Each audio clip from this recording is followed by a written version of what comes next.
What's good, everyone? I'm Zayas, and today I'm here to review Tokyo Revengers by Ken Wakui. This is Ken's most popular and most recent delinquent work, of which he's done several at this point. Sometimes I even forget that his debut work was Shinjuku Swan. The two works are so different that it's hard to really see many similarities besides the fact that they're both delinquent series. Shinjuku Swan was pretty grimy, gritty, passionate.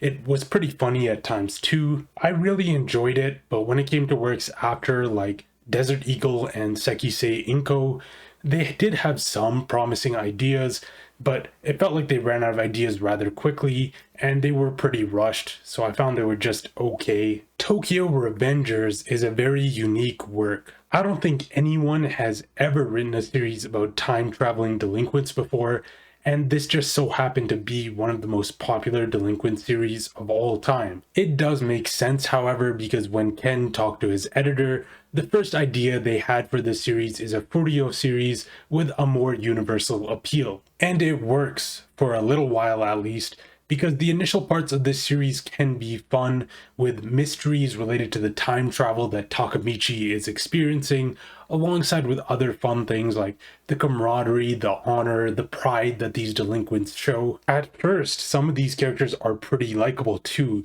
You have characters like Draken, Mikey, even Takemichi to some extent in the start of the series, but the series is deeply flawed even from the beginning. This series tries to handle scenes which were far too mature for its pay grade. You have tons of scenes of stuff like murder and worse, all of which just felt super contrived and like they had no weight to them. I felt like the series handled pacing rather well. It was incredibly fast-paced and continuous, especially near the start, but to go alongside that we have more problems, like how spontaneous the series felt, as if it was coming up with plot on the go. There were some problems in here with tone as well. The series feels so relaxed and idealistic, despite how many awful things were happening. I mean, yeah, when characters die, they do show grief for like maybe one chapter max, but the idea that Takemichi can just time travel back and fix everything is always just looming in the background. And the one thing about the story writing, which gets worse and worse the further into the series you get, is the repetitiveness. The first 2 or 3 times we experience it, it's not that bad. Takemichi will go to the past, he'll save someone from dying, and then he'll go back to the future. But once he arrives, you realize somebody else has died or something has gone horribly wrong, and then he'll go back. See, the first 2 or 3 times, sure, whatever. The next 6 or 7 more times, yeah, that's a bit too much. Would it hurt to just be a little creative and have the arcs framed a little differently from one another? And although I found the series as a whole to be pretty tolerable up until chapter 150, after that, it just devolves into this huge mess, which is clearly just the series trying to keep going, even though it doesn't have much content after Kasaki. We get Deus Ex Machinas, we get Takemichi's powers changing out of nowhere, these dark impulses, which are just very bad storytelling. Like, this guy did something bad because his dark impulses told him to do it. There are so many character deaths in this series that I genuinely stopped caring after the first couple. Even when my favorite character in the series died, Draken, I didn't even care because I knew that the author was going to bring him back with the time powers. There's literally no morale to this story here. It just says that if you're having problems, just go back in time and fix it.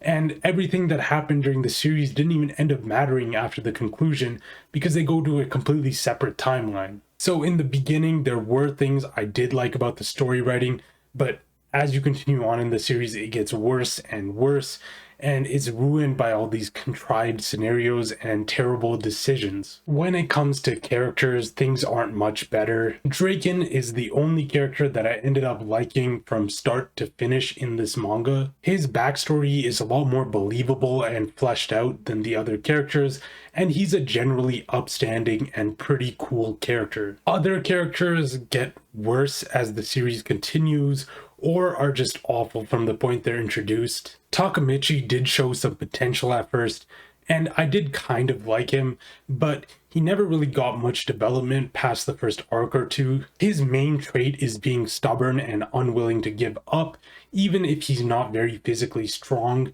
which is fine. but that's all there is to this character. In fact, the only thing we learn about him arc after arc is the fact that he will never give up. It's boring and he's straightforward, but not in a good way. Instead of being like resolved or determined, he's more so just ignorant, and you can't really take him seriously. It's like that kind of straightforwardness. I mean, just give him a little more. Give him some other trait. He's our protagonist. We spend 300 chapters with him. He also cries a lot, I guess, but the crying in this series happens so often, it feels cheapened to some point after the first couple times. I also just wasn't a fan of the expressions in this series, especially during sad scenes. They just felt so unnatural and stiff. Hina can be pretty solid when she shows up, but she doesn't get very much time on screen. And Mikey goes from being a character who had some potential to being awful, just a train wreck of a character. At first, he comes off as carefree, confident, and relaxed, but in later parts, Ken tries to make him the villain, and he does a terrible job at being the villain. All of his motivations come from this external factor, the dark impulse, which wasn't even properly explained. And at the end of this series, retroactively, it was said that almost any bad action that happened in the series was due to this dark impulse, which is just lazy, it's uninspired, it's not good writing. Other than these characters, the rest of the characters are so one-dimensional and cliche, it's pretty upsetting. Every enemy is just like, I'm bad, I love murder, I love to kill people. It's just so basic and juvenile. Almost every backstory is rushed and it's not very convincing. Kasaki's motive for murdering hundreds of people to try to get what he wants was because a girl was gonna turn him down in the future. Like, my dude, just move on. And every time he shows up, he mentions the hero stuff to Takamichi, and I felt like it was so overused because they had nothing else to talk about for Kasaki's character. Allies aren't much better than the enemies. They're always going off about how much they love Takamichi, and their main personality trait is being friends with him. There's also way too many characters and gangs introduced when literally 90% of them are super forgettable. Sometimes characters are even similar to characters who were introduced beforehand, like when we got Mikey and Draken V2 around 200 chapters in, and oftentimes relationships between characters are really odd. It's stuff like, I owe this guy my life, or I'm this guy's subordinate, so I'll do whatever he says. It doesn't really feel like it's genuine and there's a real connection between these characters. The art and the fights don't help this manga's case at all. The art is just completely average. There's nothing awful here, but nothing stand out either. Sometimes character designs can be good, like when we got Mikey, Draken, or Kasaki, but a lot of the times they're very forgettable and look very similar to other characters in this series. I do like how fierce and eccentric some of these characters can look, but it seems like there was a lot less effort put into characters who were less core to the series. They have very similar facial features and body types to one another, with maybe a couple things changed. There's nothing special in the way of backgrounds here, and as I mentioned earlier, the expressions are lacking. Fighting panels aren't drawn poorly per se, there's just nothing about them which stands out to any extent. Plain punches and kicks, mixed with way too much dialogue, most of which just comes across as goofy. Stuff like how these kids are underground kings, or like how Kasaki mentions he's supposed to be a dark hero. Stuff like that is just hard to sit through. And there has to be a better way to have a conflict between gangs other than just have a bunch of kids show up in a parking lot and have a fist fight with hundreds of people. Like, if you did it a couple times, it would be cool, but literally every single time there was a fight, that happened. And the characters even named their own battles. They named it like the Battle of X or whatever, when in reality it's just a bunch of kids fist fighting in a parking lot. I thought it was pretty pathetic. A few other things about this series which bothered me, which there was a lot of, to be honest.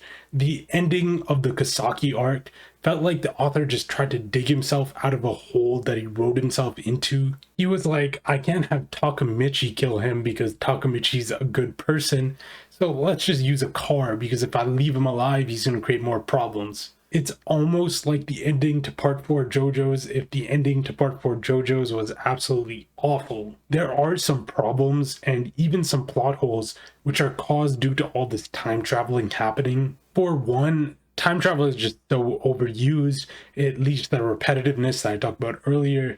For two, there was a moment in the series where Takamichi tried to break up with Hina when he knew that in the series when he broke up with her, she would die in the future. So why did he try the alternative?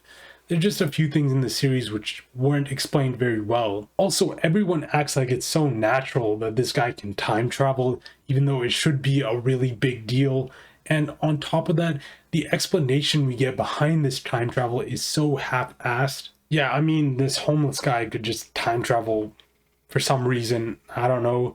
You can also now see the future, I guess, even though we didn't explain it at all. It also gets a lot worse when you realize that Takamichi is a 30-year-old trying to befriend a bunch of 15-year-olds, and he fails to stop these said 15-year-olds from beating each other to death with their fists. Like, dude, just call the police if you know what's gonna happen, dude.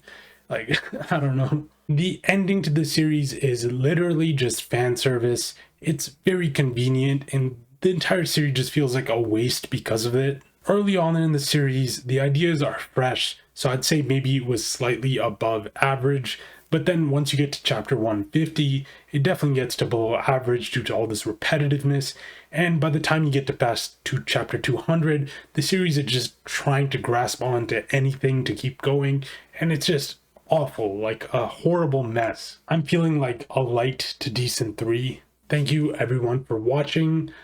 Like and subscribe, leave a comment, anything to do with manga. My schedule is completely off at this point. I don't know, I'll try to fix it sometime. Also, maybe I'll do like 100 sub special because we did hit that. So yeah, thank you. I'll see you guys. Insomniacs next.